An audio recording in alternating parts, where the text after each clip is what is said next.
Bistado ang umano'y illegal recruitment na ginagawa raw pagkatapos ng Sunday service sa isang kapilya sa Baras, Rizal. Depensa ng inarestong pastora, bahagi ng kanilang church activity ang alok na biyahe abroad. May unang balita si Rafi Tima.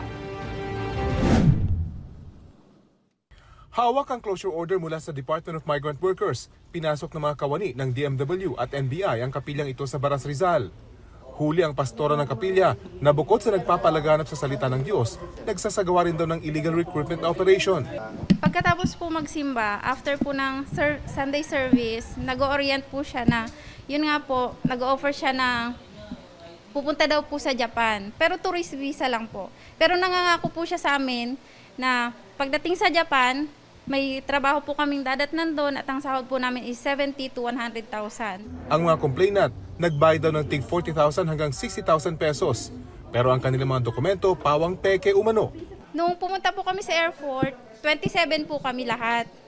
Yung 11 po, pinauwi niya kasi sabi po niya, wala na daw pong ma-slot para sa ticket. So, 16 po kaming natira. So, 16 po kaming na-offload, naharang po kami sa immigration. Paliwanag ng suspect, bahagi ng kanilang church activity ang alok na biyahe. Sir, yung offer sa amin na yun during sa church. Hindi, sabi namin kung sino lang yung willing, take it or leave it. Kasi ito, yung sa pagta-travel namin, meron lang offer.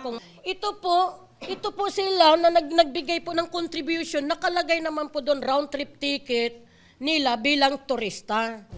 May mga napalipad naman daw ang pastora patungong Macau, pero kanya-kanyang hanap daw ng trabaho pagdating doon. Dahil ginagamit ng suspect ang simbahan bilang front umano sa recruitment, pinag-aralang mabuti daw ng DMW ang kaso bago isagawa ang raid. Nung nakarating sa amin ng balita, binalidate namin ng ilang beses. Ayaw nating may masira, no? Pero isa itong kapilya at sa kasamaang palad, ang una nilang mga naloko at nabiktima ay yung mga kapwa nila parishioners, no? Yung mga membro mismo ang nagsumbong. Ito ang unang balita. Rafi Tima para sa GMA Integrated News. Igan, mauna ka sa mga balita, mag-subscribe na sa GMA Integrated News sa YouTube para sa iba't ibang ulat sa ating bansa.